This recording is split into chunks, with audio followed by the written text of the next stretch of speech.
What if events had unfolded differently?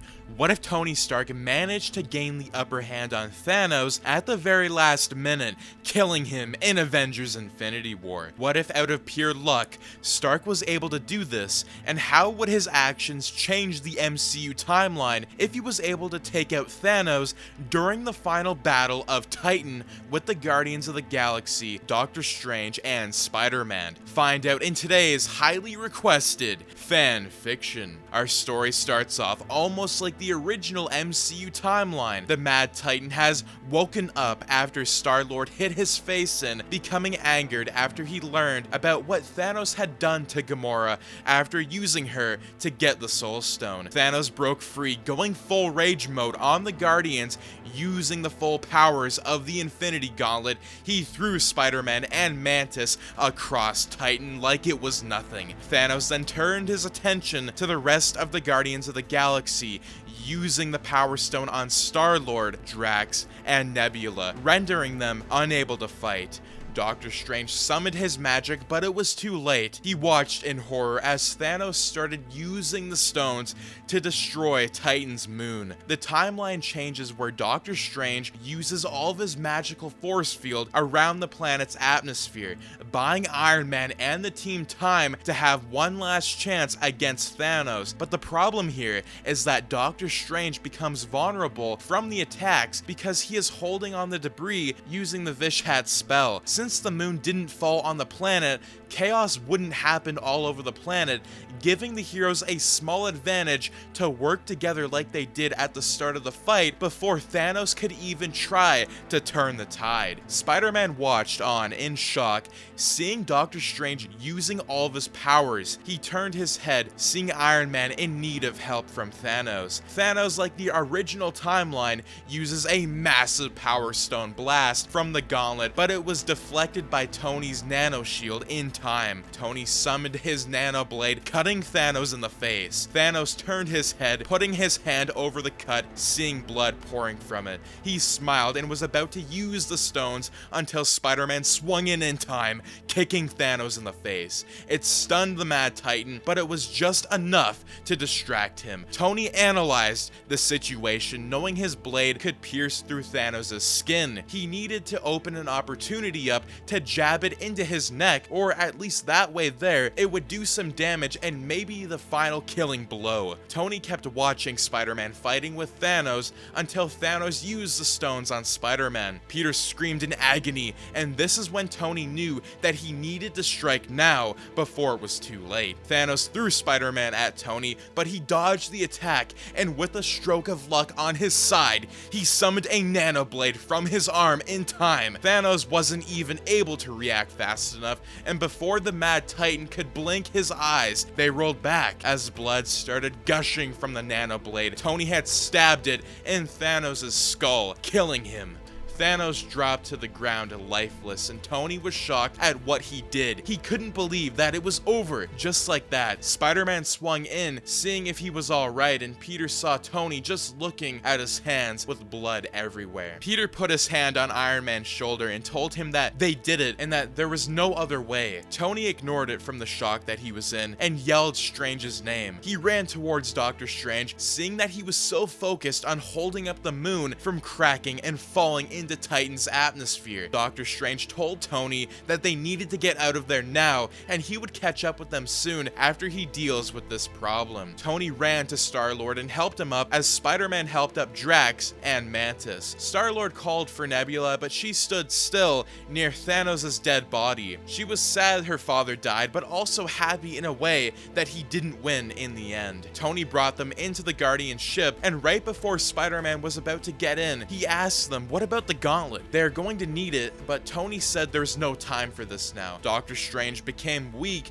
letting go of the moon in time. He took the gauntlet from Thanos, and the moon crashed into the planet as Iron Man flew the ship off-world. Things were going well for Tony, but the heroes at Earth were dealing with similar issues like the original MCU timeline. One by one, Black Panther's army and the strength of Captain America's team alongside Thor, they eradicated the Black Order, and Thanos Thanos' army of Outriders after a highly intense battle. Since Thanos didn't come to Earth, the heroes decided to destroy the Mind Stone. Shuri was able to regain consciousness from the previous attack with Corvus Glaive, and Vision entered the room with Captain America, Black Panther, and Wanda. Vision told Wanda that Thanos was still out there, and even if they defeated his armies, he was still a powerful threat to all life, and with the Mind Stone destroyed, at least all of his plans would be decommissioned. Captain America told Wanda to be strong, and she had a tear in her eye, letting Vision choose to destroy the stone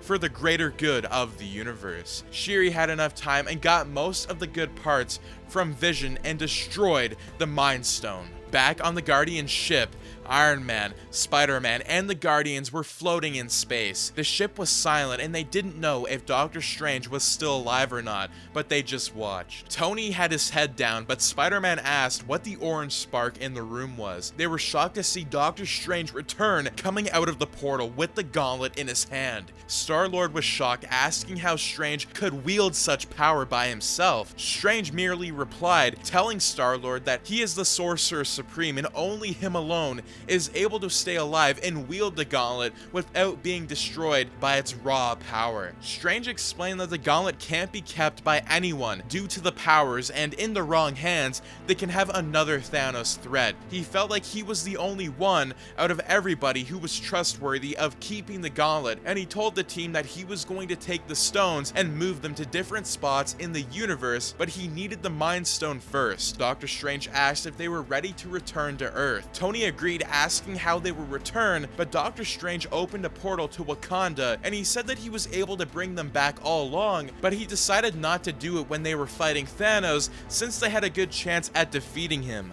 Iron Man smiled but shook his head, walking through the portal. They walked through the portal, watching Vision on the table. Captain America was startled and Wanda was in full rage mode, but they ended up stopping after seeing that it was Iron Man and Spider-Man. Captain America asked how they were doing and if they were alright. Iron Man smiled and told Steve that they won. They explained how they ended up killing Thanos and told them that they were able to not only kill him, but take one of the most powerful weapons from him.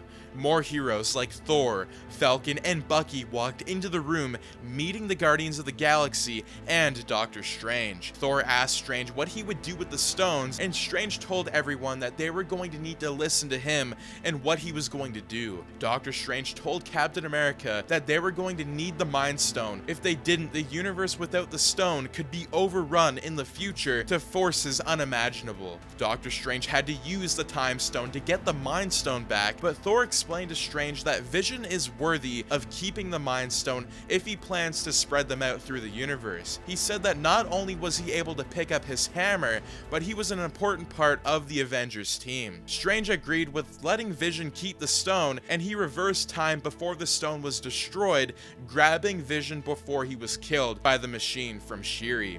He stopped the Time Stone and everyone around him was shocked, seeing that he was okay. Strange told the team that he would meet with them again soon and left into a portal with the rest of the Infinity Stones. Doctor Strange brought the stones into different parts of the universe, hiding them in secret locations, and he would eventually bring back the Soul Stone. And as he was there, Doctor Strange tried to get Gamora's life back, but the exchange with Thanos and the Soul Stone was permanent and it couldn't be done. The heroes at Wakanda were all together again, but this time they weren't fighting like Civil War. Things were different. Captain America told Tony that they need to put their differences aside if they were on the edge of losing another battle like this, because they kept their guard down. Steve said that the Avengers were brought in for a reason and how they needed to be back and stronger than ever before, so when the next threat arises, they could be one step ahead of the game to defuse the situation. Steve extended his hand out to Tony, and Tony took his hand, reforming the Avengers once again. The Avengers compound would be built earlier in the timeline, with Iron Man and Captain America leading the team. The Guardians of the Galaxy would also become members of the team, but would fight off world threats that would be reported into once they happened, updating the heroes of what was to come. The Avengers soon learned about what other worlds were like and the plans and who were running it. Tony was able to get a wide view of what was out there and what needed to be built world to keep Earth safe. During the ending of Ant-Man and the Wasp, Scott Lang wouldn't be stuck in the quantum realm due to the snap never occurring in the timeline. Tony wouldn't have died in Avengers Endgame, meaning that he would be alive with Peter Parker during the 5-year gap. Spider-Man Far From Home wouldn't have happened because Tony was alive. Mysterio was unable to trick Iron Man with his fake drones, giving Spider-Man and Iron Man an easy win over Mysterio early in the timeline. Falcon and the Winter Soldier, along with WandaVision, don't happen in this universe since Vision is alive and well,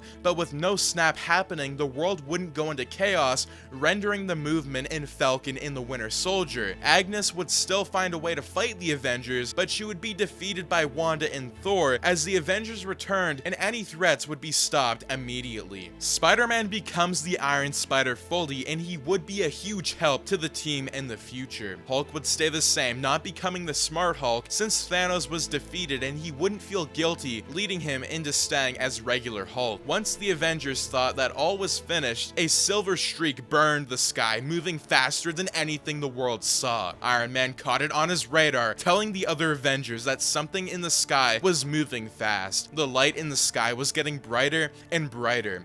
Iron Man, Thor, and Hulk got out of the Avengers compound and looked in the sky, seeing a man floating, and it was none other than Silver Surfer himself. Silver Surfer said that the Earth has only 48 hours left before the World Devourer himself conquers it. Tony was shocked and told Thor to go after Silver Surfer, but he was already gone. They were puzzled and didn't know who it was until a man with white robes walked into the room. Hulk was shocked and ready to smash, but Tony said not to engage in a fight.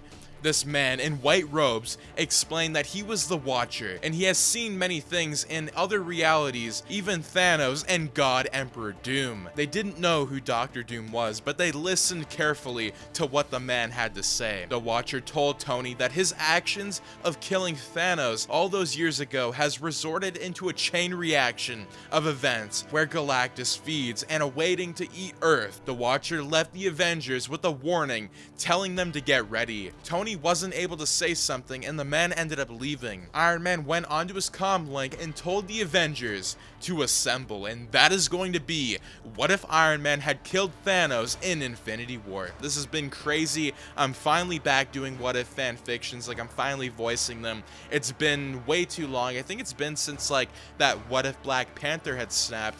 So it has been a while, but I am back and I have been doing a ton of requests and a lot of other things in the background with animation. So things will be happening fast, but I can assure you that I have returned and I will be voicing a ton more fan fictions. So if you guys are new around here, do make sure to subscribe, like, share, and turn your notifications on so you and your friends are all up to date with the latest content, because you're not going to want to miss a thing. But anyways, as always, thanks for tuning in and have an amazing day.